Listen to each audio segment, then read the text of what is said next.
Hi friends, this is Varnas Ramesh from Visakhapatnam Fishing Harbour. And there are so many boats and vessels in the fishing harbour. We will see here.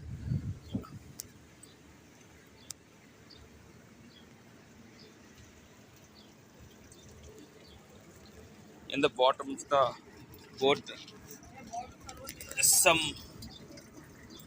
nattagalu is there. These are called nattalu in Telugu language. They are alive. In that shell, there is natta. There is a livelihood thing. ఈ నత్తగుల్లలు చూసారా బోట్ని ఆనుకుని ఎలా ఉన్నాయో ఈ నత్తగుల్లలు boat clean చేసేటప్పుడు వీటన్నిటిని కూడా తీసి పడేస్తారు. ప్రస్తుతానికైతే బోట్తో పాటుగా ఇవి నివాసం చేస్తున్నాయి.